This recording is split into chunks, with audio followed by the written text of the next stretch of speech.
Evo me kod jedne DB10-ke da vidimo kakva je tu situacija. Me zanima čisto pošto sam...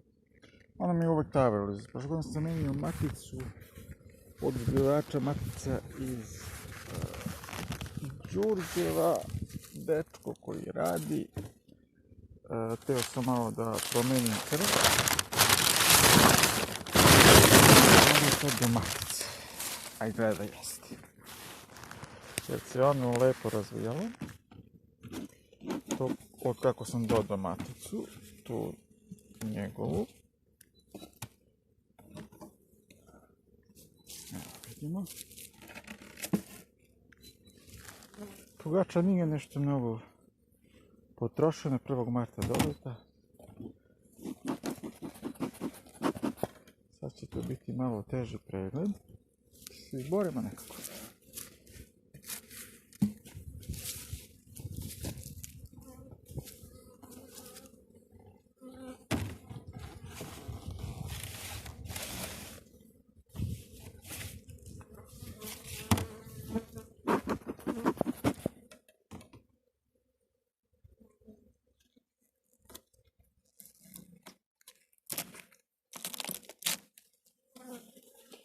Zanimljivo, pogače koje sam pravio, kad sam ih dodavao, bile su tako meke da ti sami da sam je otvarao s gornje strane.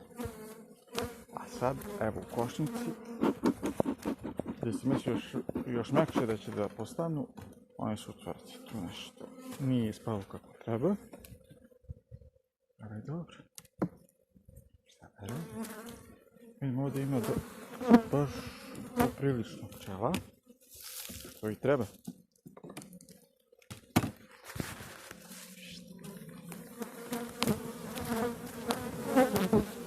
Posljednji ram, vrlo malo meda ima.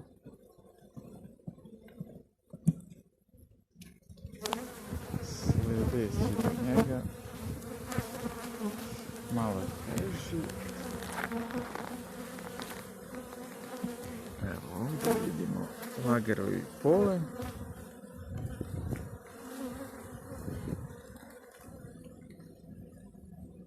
I malo izgleda prenose taj med.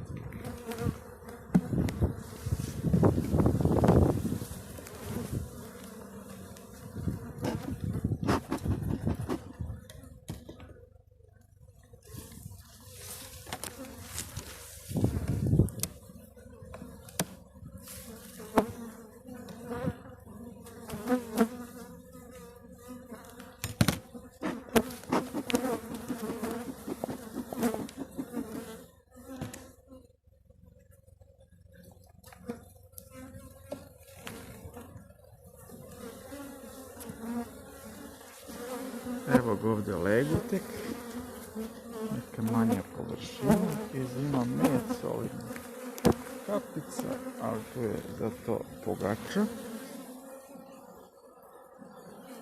Polen, poneko jajašce, ništa specijalno.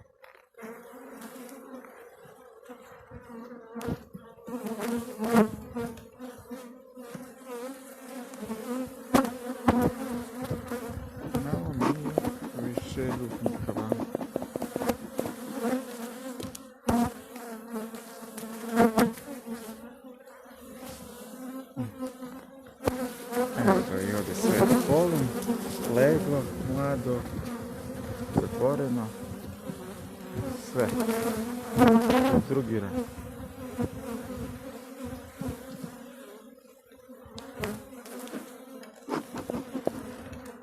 Malo brže, pošto se baš razljutila. A i nije vreme za to.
pun hrane.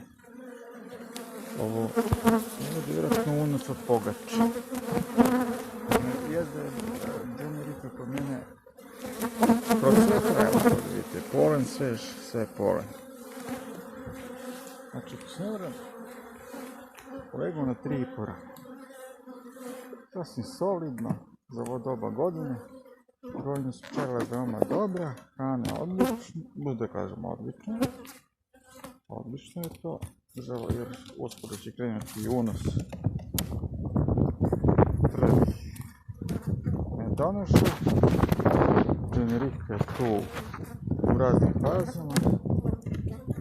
Biće to odlično, samo vreme da nas posluša u maju.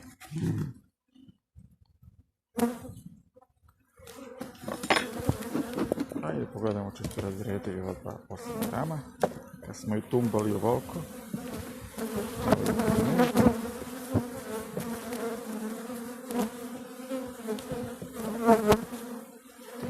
Nešto malo meda, ovo će vjerojatno prenositi. Stavite skroz vamo sa strane. Možda malo zadnje. Vratite. To bi bilo.